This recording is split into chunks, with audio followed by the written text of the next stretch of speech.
Peace, peace, peace. Peace and blessings to everybody. Hold on one second. Let me adjust my camera. What's going on with my camera over here? All right, that's a little bit better. Yo, for everybody who's watching this right now, let me just say that we are live and direct from the mind of the bearded one, Devin McCrory. I want to say peace to everybody, blessings to everybody. Thank you to everybody who's supporting this book.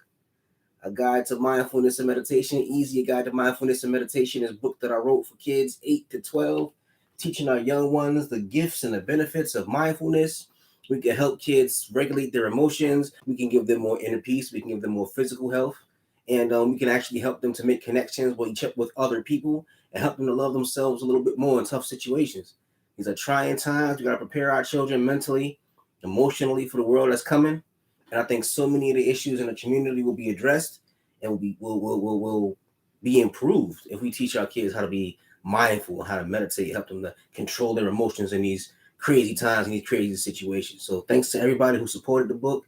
And if you want a copy, you can support at www.devinmccrory.com.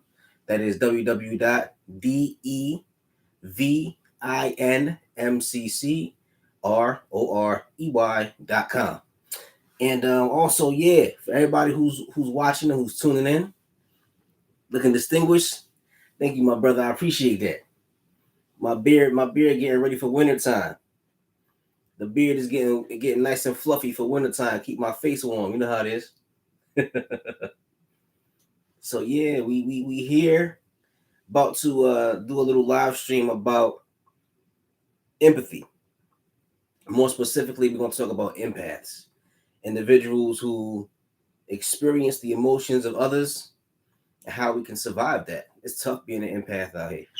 There's so many negative emotions out there. If you're a person who works in a field where you're trying to help other people to heal, help other people to empower themselves, it can be tricky because you feel so much what everybody else around you is feeling. That could, it could make the experience even more difficult for you. And even in your personal relationships, Heaven is an empath. Yeah, you know what? And then, you know what? I could definitely see that. I could definitely see that. So she's gonna feel not only her emotional turmoil, but she's gonna feel other stuff from other people too. Other people's emotions are something that she's gonna experience. So it's a good thing that you tuned in. It's a good thing you tuned in. I'm about to get started in a minute. I'm waiting for Insight Timer to catch up. But yeah, I'm definitely gonna discuss that because we gotta use these techniques so that we don't get too we don't experience too much of what everybody else is feeling.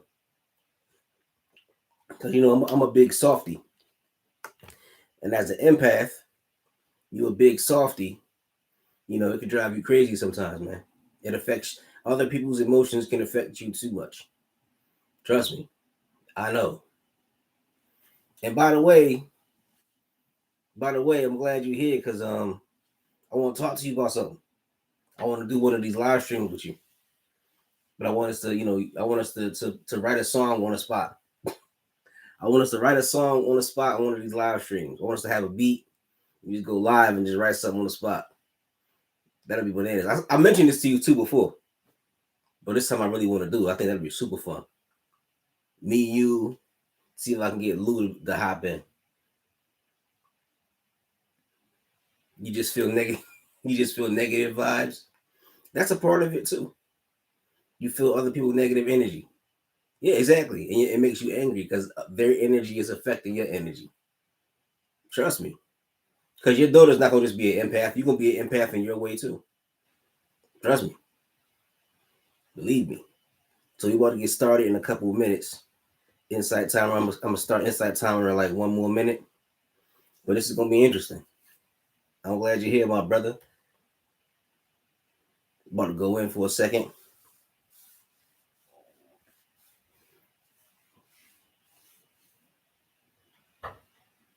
I hear my son. Go to bed, Destiny. I don't know why this cat's still up. We about to begin in a minute. I hope all is well with everybody who watches this. I hope everybody's in a state of peace. Everybody's calm. About to turn on insight timer in about 15 more seconds. Hope everybody's blessed. Yeah, it's 11. He be up. Usually he be knocked out by now, but whenever I teach these classes, he be trying to see what I'm doing. All right, here we go. We are live and direct on Insight Timer. What's going on as you come in? Just say peace and blessings. Peace and blessings to everybody. Peace and blessings to everybody. Show me some love. Let me know if you're here. Let me know where you're from. Let me know how your day is going. That's better. Rita, peace and blessings. Glad you're here. Who else we got in the building tonight? Melanie from Idaho. Okay. Asher. What's going on, Asher? Hopefully everybody's feeling good tonight. V from Chicago. Maisia. Myra. Hello from LA. What's up? LA is in the building. One of America's great metropolises. We're gonna get started. Usually I'll start like around the Ananya, how you doing? Minnesota, okay. Usually we get started around the 7-minute mark, but I want everybody to just do a quick check-in as you guys are coming in. How is everybody feeling? You just moved from Japan to New Jersey? Okay, cool. Don't worry about it. Your English is fine. My Japanese is horrible, so forgive me for not speaking your language. Good evening from Texas. Brenda, we're glad to have you here. Yes, indeed. Yeah, so let me know how everybody's feeling. As you come in, give me a heart if you're feeling good. Give me a heart if you're feeling positive. I'm going to give y'all a heart. I feel good today. I always feel blessed.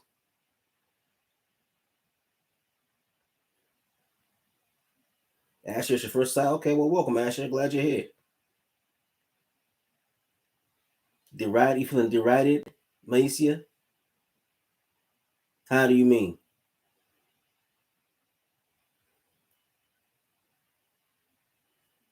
How do you mean you feel derided? And I'm gonna give y'all more hearts. I feel positive. Let's get some positive energy going. As you come in, hit the heart. Let's get some positive energy going. Hopefully everybody's doing well.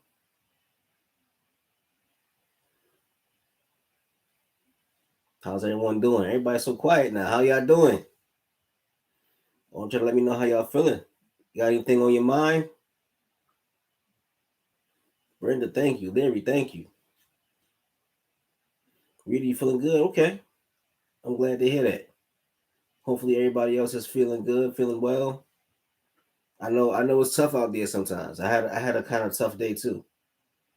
But I'm trying to channel that energy into something positive. Audrey doing well? Okay, cool. Alina, you're open and you're curious? Good. It's a perfect mindset to be in. I'm always curious. We used to have this thing at my job. They would say, be curious, not judgmental. I always thought that was kind of cool. Ashley been getting picked on in college for being gay. Well, you know what? It's one of those things where people are becoming more open-minded. It's a slow process. Sucks you got to deal with that, bro. But you sending some positive energy your way, man. Alina, you can be both. Okay, that's good. That's great. So for everybody coming in, just so you guys know, we usually get started at a 7-minute mark. If it's your first time here, we're like 4 minutes in. So I'm just doing a check-in with everybody as they come in for the first 7 minutes or so. What's going on? Peace and blessings to everybody joining me. Yeah, that's, you know what, and I'm glad I came up with this idea because this is something that I really needed myself. I remember when I was younger, I gave so much energy, so much energy to everybody else, trying to help them and empower them. But I started to like get really, really drained.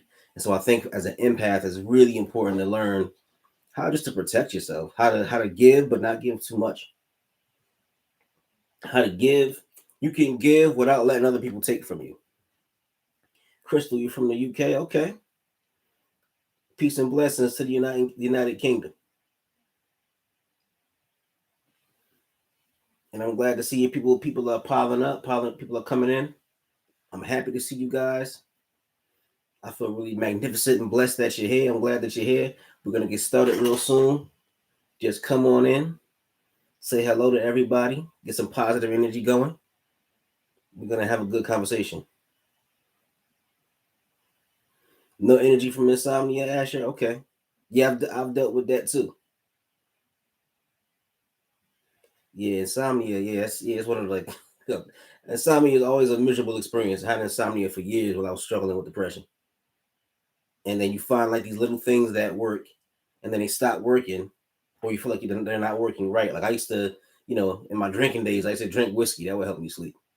But then you wake up in the middle of the night, you can't go back to sleep again, and then after a while, that stops working. So you're just laying in bed drunk. But really, a big part of helping insomnia is to train your body to sleep. Not take a nice cool shower, because a lot of times if your body temperature is up, say I used to work out at night. So if you work out at night, your body temperature is up, it's harder to go to sleep. So nice cool shower before you lay down. Make sure the room is nice and cool. Lights off. No phone, no TV time before bedtime. Yeah, I used to work third shift. Yeah, Larry, I used to work third shift. I used to work there. Even now, I work second shift, and the second shift is throwing my sleep schedule off too. But I got to get back to my old routine. I got to start working out again. Got to start, taking my health to the next level. My kids want to run and play all day. I don't want to do nothing but just eat macaroni and cheese and watch TV. All right, we're almost at the 7-minute mark. So we're going to get started. So let me just start off by saying peace and blessings to everybody first and foremost. I'm glad y'all joined me. I'm glad that you guys are here. And I want to talk about how you can protect yourself and survive as an empath. Now, for those who don't know, what empath is, somebody who is particularly sensitive to the emotions of other people, but not only sensitive to the emotions of other people, we're so sensitive to the emotions of other people that quite often we feel them. So we can meet somebody who's sad and immediately become overwhelmed with sadness. You can meet somebody who's angry and their anger is reflected in your body. You'll feel it in your body. Even if you're not mad, you'll feel it. You feel empathy towards other people, but so much empathy that a lot of times the intensity of their emotions is something that you begin to experience. So for those who are here tonight, give me a thumbs up. Give me a wave if you feel like you have, if you're an empath, if you can feel other people's emotions, if you can sense their emotions before they even say anything. Give me a thumbs up. Emily, thumbs up. Thank you. Who else in the room may be an empath? Okay, I see a lot of thumbs up now. Heather, Dania, I see thumbs up. Alina, Sue, yes, yes. All right. Melanie, V, yes. Or Vi, I'm sorry, Vi. A lot of us are dealing with that. And it's hard enough dealing with your own emotions. But when you like experiencing the emotions of other people, Jay, Crystal, yeah, definitely. Too sensitive, seeing too sensitive. I think in psychology they call it hypersensitivity, but empath is more of a spiritual term. It's more like a spiritual thing, like a mystical thing to be an empath, right? And a lot of times, what I've experienced, a lot of empaths feel other people's emotions, and because we know your pain, we put ourselves in these situations that seem almost masochistic. If you're super sensitive to other people's emotions, putting yourself in certain situations is going to become immediately challenging for you. And my thing was, I used to work helping people. I had a job working at a school. If you've seen my live stream before, I've mentioned before I was working at a couple of inner city schools.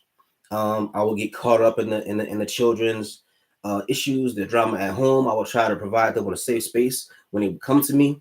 As a matter of fact, I started teaching meditation at a school where I was working because there were so many kids who had emotional issues. And I remember I would just sit in this classroom and watch these kids struggle. And it was a classroom with at least 6 kids, and I would just just from my experience and just from feeling, I would just know certain things. And I remember there was one situation where there was a young girl who was just really acting out in class, like really acting out in class, and just mood swings and all kinds of stuff, yelling, arguing. So one day I just felt something, and I approached her and I pulled her aside and I said, "Hey, did you take your medication today?" Now she never mentioned she was on meds. She never mentioned that she had any kind of diagnosis, but I could just sense. I just knew. And I just approached her and I said to her, "Hey, listen, have you taken your meds today?" And she was like, "No, I didn't take them." And she had this look on her face like, "How do you know?" Well, I knew because I'm an empath. I'm empathic, and so that was kind of like opening the door for me and her to build a rapport, and for me to try to help her in these situations. Sometimes I would be able to help her in these situations and help calm her down and help her keep focused best I could. I can't say I changed her life, but best I could, I would help her. And I would help other students in the same way. There was another young lady that I was working with, same situation, same classroom, mood swings, angry, upset. And one day I approached her and pulled her aside, and I said to her, "Listen, I know you're going through depression." She was like, and then she revealed to me that she had been seeing a therapist, and the therapist tried to give her medication, but the medication makes her feel sick, so she didn't like it. And so I opened up my doors to her and became a safe haven for her as well. And once again, tried to help her. And this has happened with a lot of the students that I work with, and a lot of the kids that I work with at the drug rehab where I worked at too. Keep in mind, I worked at a drug rehab facility as well, and I worked in a transitional living housing program where you get kids get out of detention, and they will be trying to transition them from detention to the regular life of an adult, working, paying bills, saving money, all that kind of stuff. And the same things would happen in those situations where I'll build these rapports with kids because I know their pain, I feel what they're going through, and I would just tell and know things about them without them even having to express it to me. It would get to the point where kids would come in, they would give us the kids' file and say, "Here, read this file, get to know these kids." A lot of times I wouldn't even read the file. I would just know. I would just know. I would just sense it. But the downside to that is that when you have this kind of ability to sense other people's feelings and emotions, it gets overwhelming.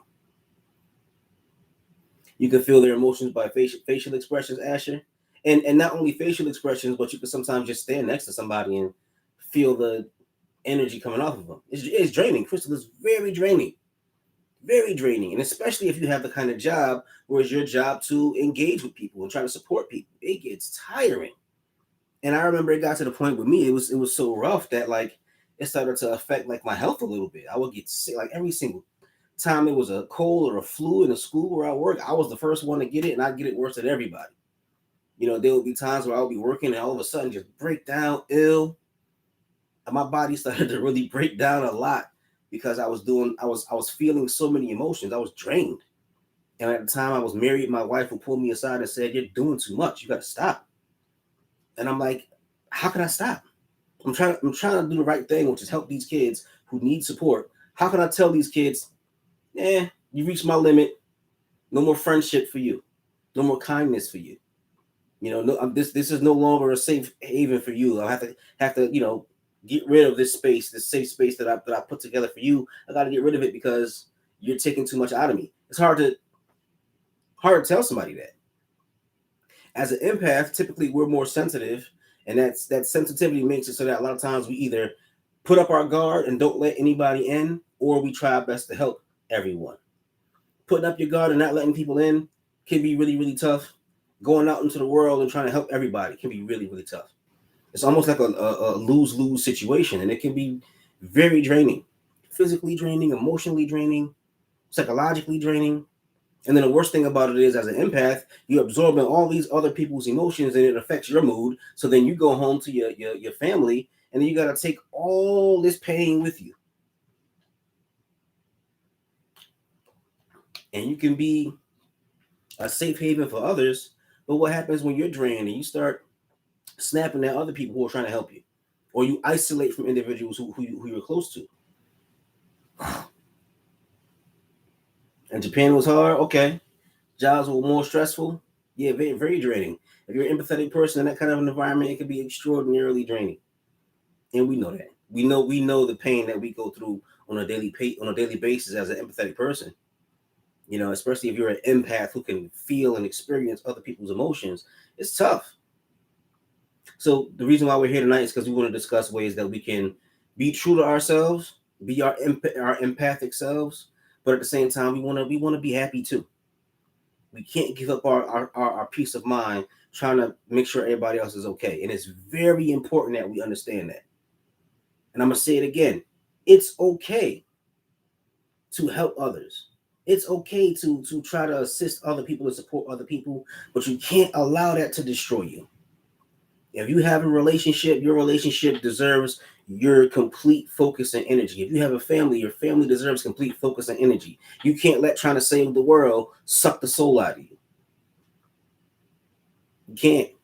And it's tough. It's really tough, especially when you are trying to like there's one kid I used to work with. Really troublesome kid, but I being an empath, I just knew he had trauma. I know he had severe trauma. I knew by the way he talked, by the way he acted, I could just see it. So I tried my best to connect with him and help this young man out. And it was draining. He would curse me out to my face. He would call me names. He would say the most disrespectful things you can imagine. And he told me on numerous occasions, I'm just going to lie on you.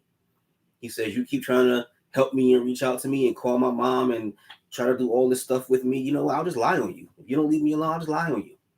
I'll just tell my mom you did something to me and get you fired. Because here I am trying to connect with this young man, try to help him to calm down, help him to look within himself, help him to even trying to get the social workers at the school involved and principal involved. And everybody else was like, man, I'm not worried about that kid. Forget that kid. I'm the only one on the battlefield trying to save this kid. And he's telling me to my face, he don't care about me. Go to hell. I'll destroy you. And that gets draining. It gets very draining. You put yourself out there like that and get that kind of response. So it's very important that we as empaths, we need to really start understanding that, yes, our empathy, the level of our empathy, our super sensitivity is a gift. It helps us in so many ways, particularly if you're an artist and you're creative, it can really help you in that way. Particularly if you want to create institutions to help other people. But at the end of the day, you have to protect yourself too. And let's start with that. Let's start with ways you can protect yourself. First things first, you don't have to be in danger to help other people.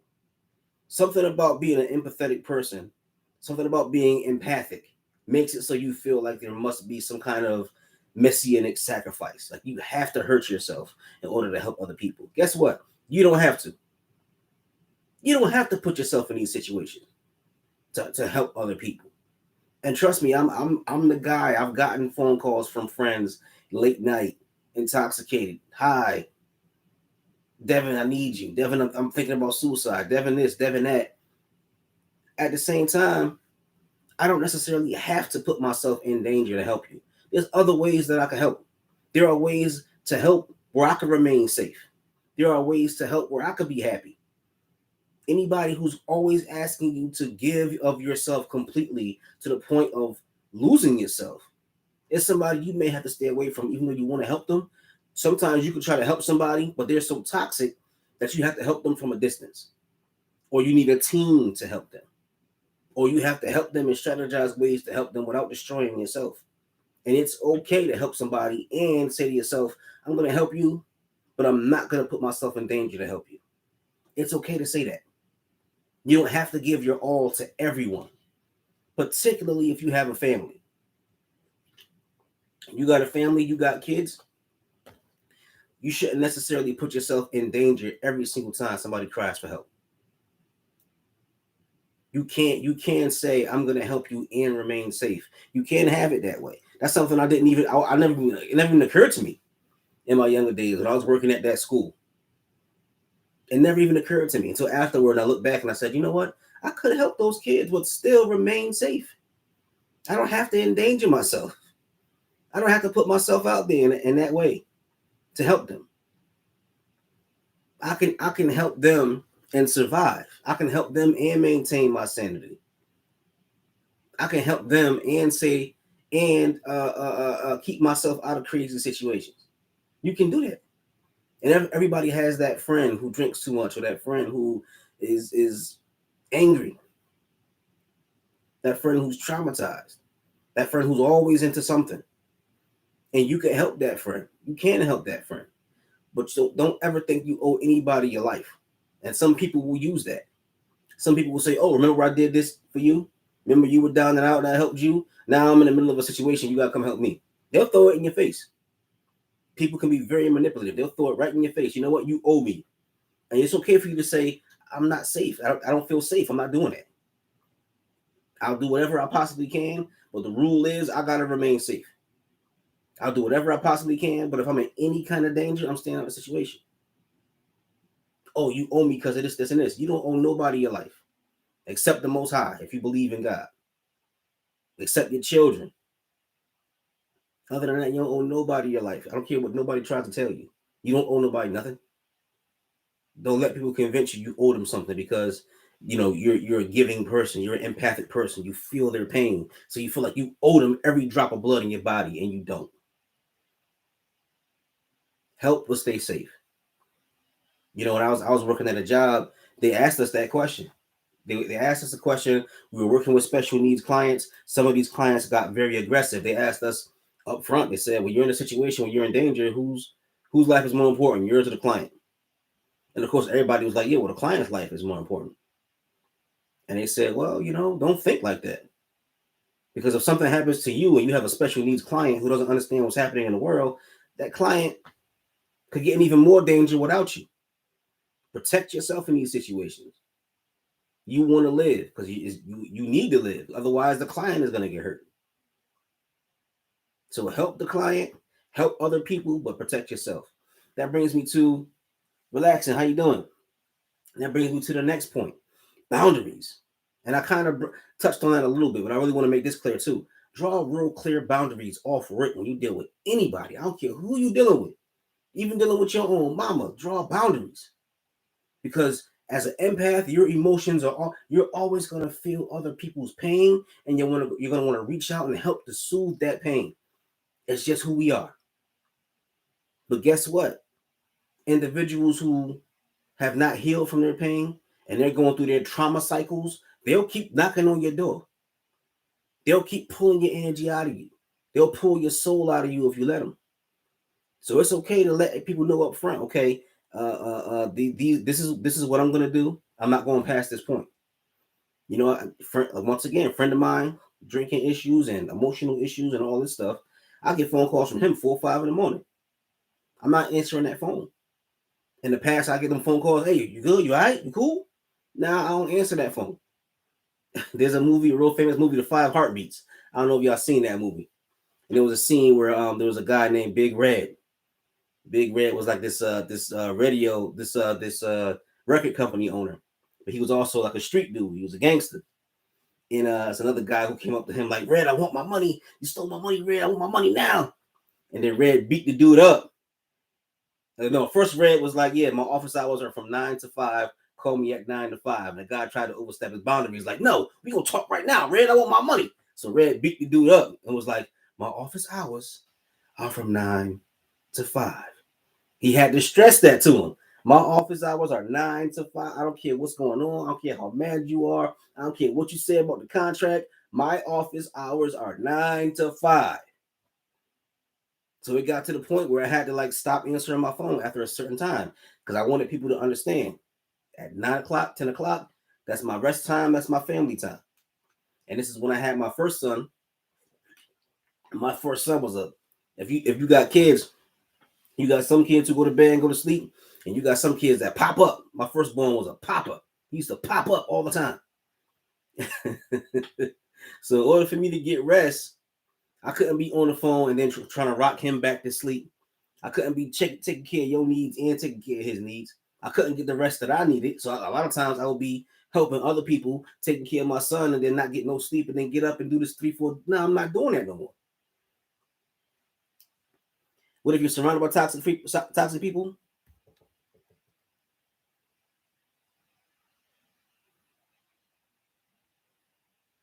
Okay, so if you're around a whole bunch of toxic people and you're putting up boundaries and they won't allow you to put up boundaries, and they feel like they have to move on because you're putting up boundaries, that's a heavy thing to deal with. But at the same time, it got to be dealt with because at the same time, Ask yourself the question, is it really a friendship if it's killing you? Is it really a friendship if you got to give somebody your life? People, I said, they will drain the soul out of you if you let them. They'll drain the life right out of you, and they won't stop. Toxic people won't stop. They'll just keep going and going and going. That's what makes them toxic. They kill situations. They kill people. They kill people's soul. That's what makes them toxic.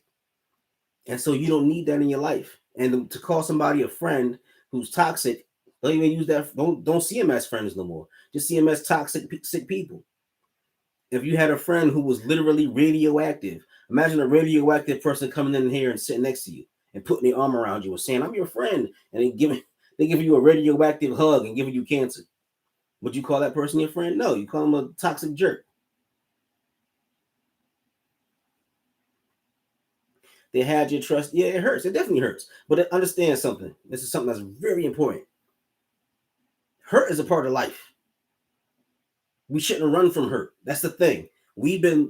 I won't say we've been mollycoddled, but I think that we have been trained over the last 20 years or so to kind of like we try to find ways to avoid pain. Pain is just a part of life. Heartbreak is a part of life. Losing friends, part of life. Relationships deteriorating is a part of life. In Buddhism, they call it impermanence. It's impermanent. I had this phrase I used to use: sea of ashes. What's the sea of ashes? The sea of ashes is when you mentally, spiritually set fire to everything around you, right? Set fire to everything around you, and everything that's temporary, everything that's fake, everything that's an illusion will burn. It'll burn. And the only things that will remain are the things that are eternal, things that are powerful enough to withstand the heat. Some of your friendships are not powerful enough to withstand the heat. They turn into ash. And then when you're done, you'll turn around and everything you love, everything you cared about will be ash, except for the stuff that really matters. The real friendships, like there's somebody watching right now, it's like my real friend. That's my brother. All the years we know each other, the friendship outlasted everything. Outlasted everything. So in my sea of ashes, he's standing there upright to this day. And then I had some friends spiritually, mentally set fire to things by showing the light of truth, right? And then they turn into ash, and then they hate you, and they're angry at you, and they're upset with you. But at the same time, it wasn't real. If it burns, it wasn't real. If it deteriorates, it was not real. The only things that could stand the light and the heat of the intensity of truth are the things that are real. So go ahead, burn everything down and dance in your sea of ashes. Dance in your sea of ashes. Be happy that everything impermanent is gone. Make space for God. There's an old Hindu hymn. Because you love the burning ground, I've made a burning ground of my heart, so that you, O dark one, may do thy eternal dance. It was a hymn to the god Shiva, who liked to dance in places where things were burning. And then by burning everything else, you make room for Shiva to enter. See it like that. Let these friendships go, because they're not really friendships anyway. There's a price you pay for your friendships, and that price is, like I said, in life, pain is a part of it, love is a part of it, heartbreak is a part of it. That's the price for friendship. But at the same time, nobody should pay the price of their life or their sanity or their mental health for a friendship. But going back to what I was saying, yeah, boundaries. Draw those boundaries. And it's amazing how many people will stop dealing with you when you set up boundaries. And that's a good thing. It's a good thing. When you say, I need to take time to get my mind right and my mental health right, and somebody says, oh, you acting fake. You acting different now. I ain't messing with you no more. That's a good thing. Let them expose themselves. Let them show who they truly are. Let the people who truly love you show you they love you. And let the people who don't care, let them show you they don't care. Because when my friends draw boundaries, I'm all for it. That makes it easier for me to express my love to them. I know for a fact certain friends that I got, that's right, Rachel, the trash takes itself out. It's a perfect way to put it. Certain friends I got, I know for a fact certain friends I got, I can't do no pop-up. You know how some people just pop up at your house? Hey, I was driving by, I just popped up to say what up. I know for a fact my boys ain't going for that. And on top of that, my boys are married men. or they're in long-term relationships. So if you got something going on with your wife and then I just pop up like, hey, what's going on, guys? I can't do that. Or, sometimes you might have a day where you and your wife are just chilling. Your wife is not decent. She just wearing her, her house outfit or whatever. I can't pop up and see your wife walking around like that. So I know for a fact I gotta make sure that I show that respect. That's what a boundary is. A boundary says, do this and it shows me my respect. How can anybody who loves you argue with that? No, I'm not gonna do that because I don't respect you. That's really what they're saying. I don't respect you. Next step, rejuvenate. Rejuvenate. And I mean rejuvenate in every way. Rejuvenate by eating nutritious food. Get your vitamins, get your water, drink tons of water, tons and tons of water. And also rejuvenate as far as spending time around individuals who put energy into you. And be conscious of that. Say to yourself, today I had a rough day. I gave a lot of myself today. You know what? Today I'm going to take some time to be around individuals who are going to give me something now. I spent all, people talk about me time. I don't necessarily like the term me time because I think it got distorted and turned into something kind of selfish. But I won't say me time, but I'll just say rejuvenation time. A lot of times we get so drained, giving. It's okay to say, you know what? Let me take this time off and go hang out with my fellas. They got my back. We just going to sit and build. We're going to sit and build and just talk and empower each other. I had this dream in my mind of something I wanted to accomplish. Let me talk to my boys and see what we can do about that. Or for some people, rejuvenation might be having an opportunity to express yourself artistically. If you're an artist. Now I'm gonna ask a question. Show me thumbs up if you're an artist. Do you write? Do you do poetry? Do you sing? Do you play piano? Do you paint?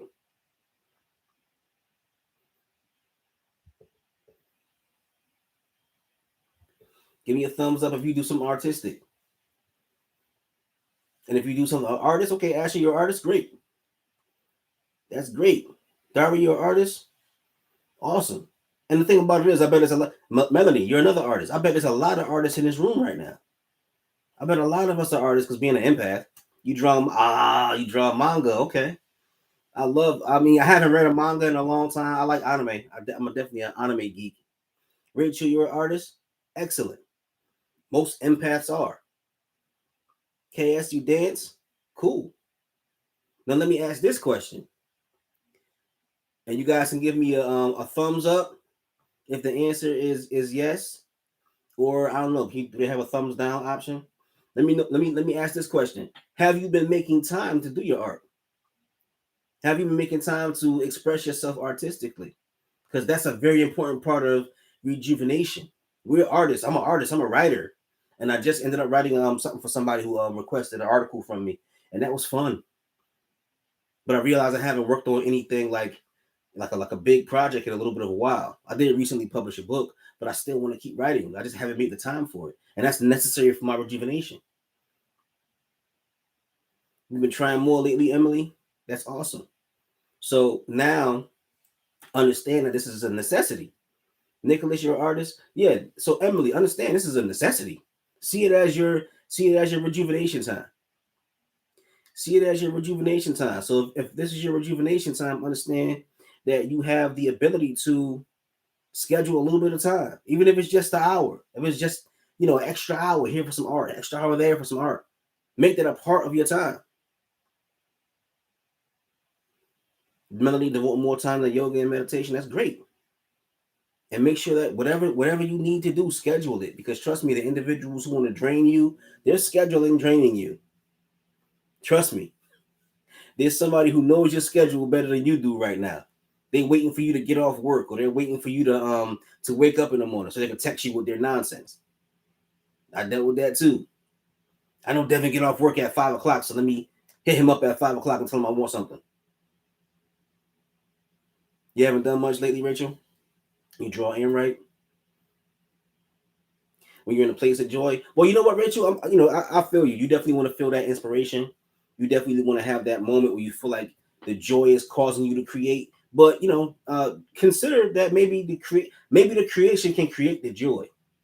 Because I was like that for a while. I would only write if I felt amped up and inspired. But then I started just writing and letting ideas out, and just writing would get me amped up and inspired. And that definitely is something that we need. Empathic people definitely need to use whatever gifts we may have to replenish ourselves. Painting and journaling, very therapeutic. Absolutely, Dari. Absolutely. And we need to make more time for it, because if you're a person who's sensitive to the needs of others, you're going to need a little bit more rejuvenation than the average person. Yeah, and sometimes therapy is not just going to a therapist. It's not just doing talk therapy. Sometimes therapy can be self-therapy, taking some time out to engage in the art that you love. Basketball, walking, skating, coloring, painting. Awesome. Make time for those things because you need to rejuvenate. You need to rejuvenate. So make sure you make time for the things that you love as well. Because when you're going out into this battlefield, you're gonna really take a beating on some days. And so those things that you do to feel at peace and to recenter yourself, do that as much as you can. Especially if you're an artist. If you're an artist, and I'm gonna say this to myself as well. As artists, we gotta stop treating our art like it's something we do once in the blue. We can't just do our art once in the blue. This is who we are. That's like being who you truly are once in a while. And we gotta get out of that. That's another reason why we as empaths suffer.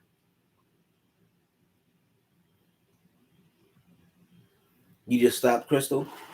Well, tapping into your inner child with those skills might be useful to you, especially if you're an empath. Use whatever you possibly can, whatever technique, whether it's creative, whether it's talking, do whatever you can for rejuvenation. And then that brings me to the next thing. Of course, I'm going to talk about meditation and mindfulness. The next thing, if you're an empath, you need meditation and mindfulness more than anybody. I know. I used to work at a school, and I remember it got to the point where the kids I was working with were going through so much stuff at home, and it was so much negative energy in the classroom. I would go to school, and on the way to school, I'd feel my stomach start tightening up. My breathing would change. I would start getting grouchy because I would just feel the energy coming at me. And the thing about it is that you have to prepare yourself for those things. So I'll recommend meditating and being mindful and being in a super calm state of mind before you walk into these hectic situations. And then after you endure the situation, meditate again to get it all off of you, to cleanse all that negativity off of you. Can you do yoga, meditate? Yeah, I gotta step my yoga game up. I'm the least flexible dude I know, but I have done yoga in the past. It was really relaxing.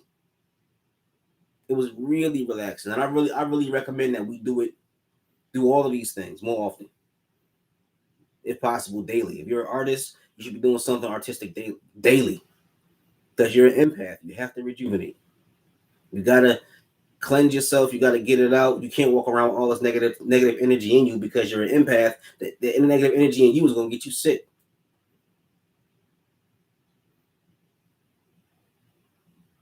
V2, you're very, very welcome. Hopefully, we see you again next week.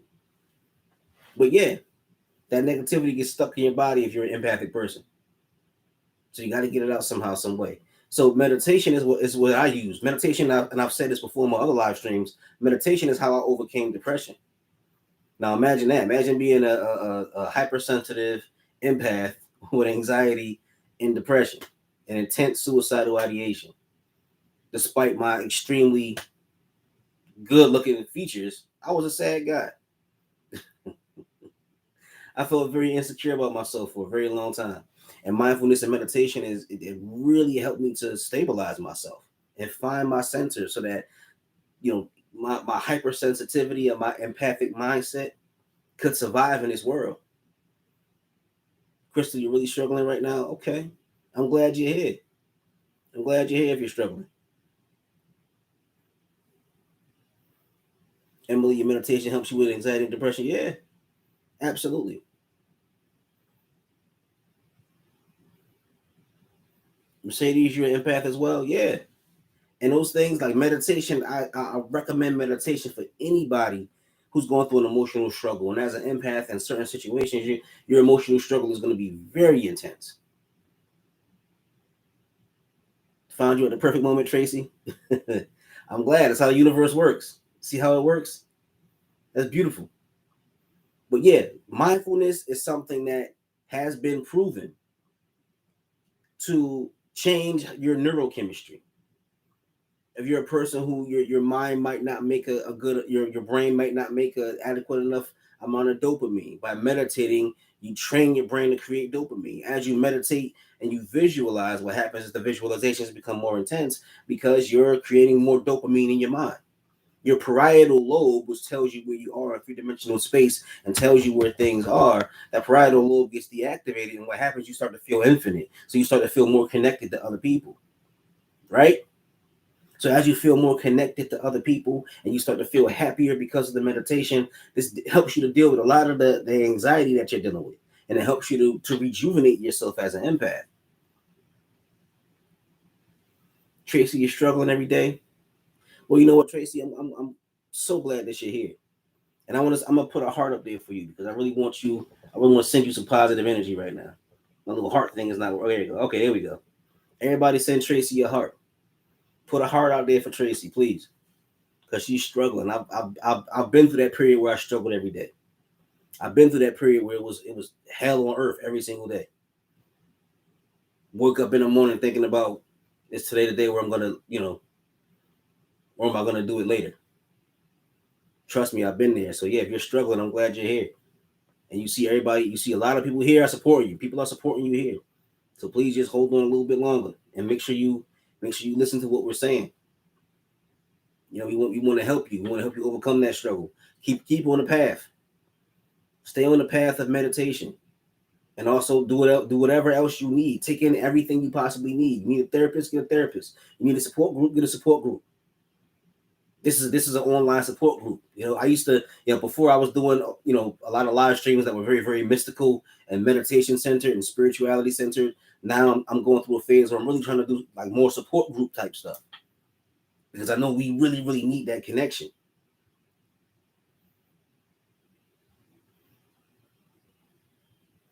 Actually, you've been thinking suicidal thoughts too. Yeah, like I was saying, the meditation definitely helps, but get everything you need. Don't oversimplify. Don't think, okay, I'll meditate, that'll help, and that's it. If you need a therapist, get the therapist. If you're gonna talk to somebody, talk to somebody. Look in your city and see what's out there. There's resources out there for individuals who are in need. Things you would never even think about. And Tracy, yes, you are surviving. We are, and I'm glad you're surviving. I'm glad you're here with us tonight. So, I gave a little bit of what we're talking about, but I see the conversation is, hold on one second, new to meditation, hypersensitivity. What really helped me, the first thing that really, really helped me was just learning mindfulness, learning different techniques to stay in the present moment so that thinking about somebody else and their pain and their situation and their illusions won't always hurt so much. It'll hurt a lot because you just feel everybody's pain. So sometimes you got to strengthen the mind to immerse yourself in the present moment so that your mind won't drift into somebody else's world of agony.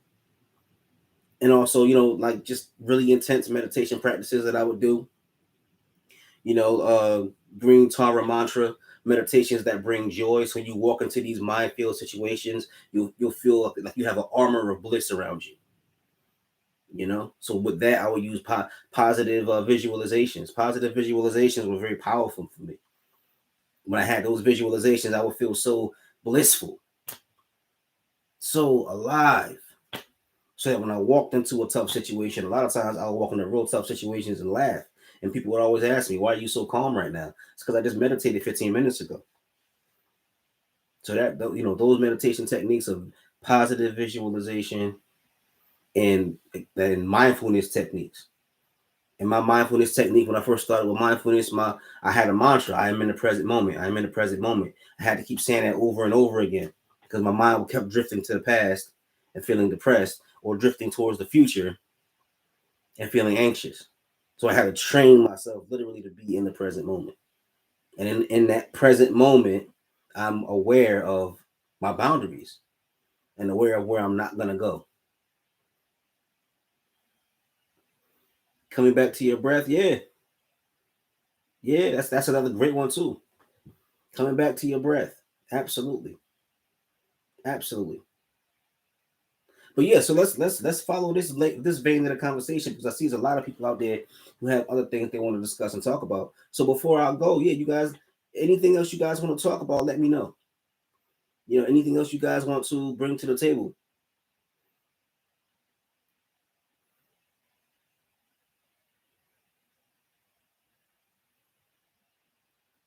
Any similarity between codependency and empathy? Well, I think that they're different because empathy, you experience other people's emotions and it could spark codependency, but they're not necessarily synonymous. And I think a lot of times, and that's something else that I want to bring up too, we have to heal. We're empathic, but we also have to heal because we want to protect ourselves. And one of the major ways we protect ourselves, as I mentioned, is to be careful of the situations that we put ourselves in. But if you haven't healed, then you're going to keep putting yourself in the crazy situations that are going to be toxic and draining towards you simply because you're going through your trauma pattern. Trauma creates patterns. So Yvette, what happens is you're going to keep putting yourself in these tough situations over and over again, feeling his pain. And then you'll get rid, not saying get rid of your husband, but you'll go away from that situation and find another situation, and go away from that situation and find another situation. So healing is very important. And also in your healing, hopefully, you know, your husband who's going through some things, hopefully he'll see you healing and he'll want to join the journey as well.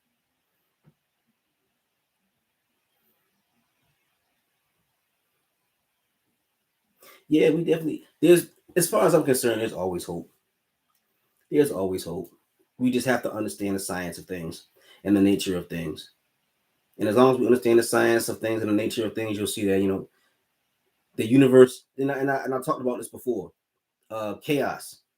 Chaos is a part of the universe, and sometimes when things don't go the way we want, it's baffling. We get upset. Like, how could God create chaos? How could this orderly God, this divine God, create chaos? Well, chaos just means that anything's possible.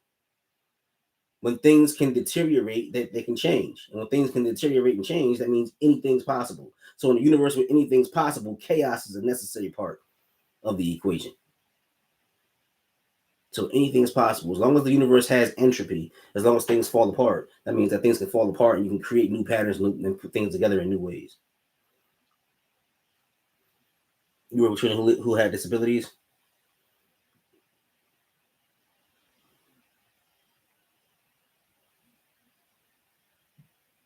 Yeah, I know it's interesting. Now you got doctors and stuff using meditation, and you have individuals who are working with soldiers with PTSD, and they're using meditation. You're right, Jig. Entropy isn't optional. It's not optional at all. But entropy makes it so that everything is possible. Entropy makes it so that everything is possible. Chaos makes it so that everything is possible. In a universe where anything's possible, chaos is necessary.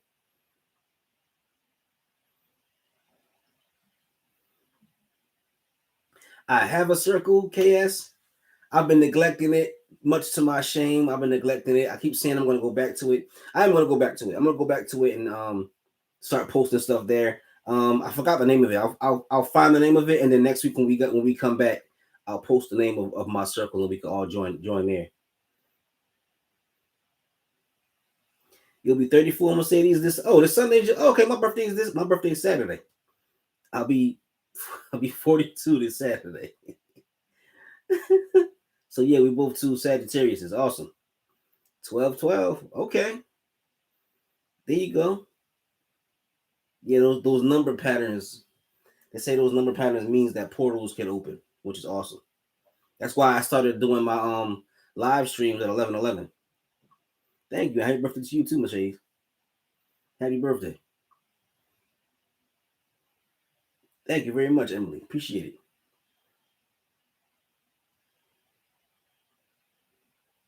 it. Oh, okay. 12 2. So we got another Sag in the house. All right. Okay, guys. So we're almost at the hour mark. So let me wrap up now. And this was a good conversation. I really enjoyed this conversation. I'll be back next Wednesday. You guys are more than welcome to join. I hope you will. Tell a friend to tell a friend because I really want to grow these conversations so we could continue to bless each other and benefit each other and support each other. I think this is awesome. Dari, thank you for the happy birthday. Rita, peace and blessings. Peace and blessings to everybody. Peace and blessings to everybody. I appreciate you guys showing up. I'm going to wrap it up now. Y'all have a good night, good evening, good morning, good week. And I'll see y'all next week.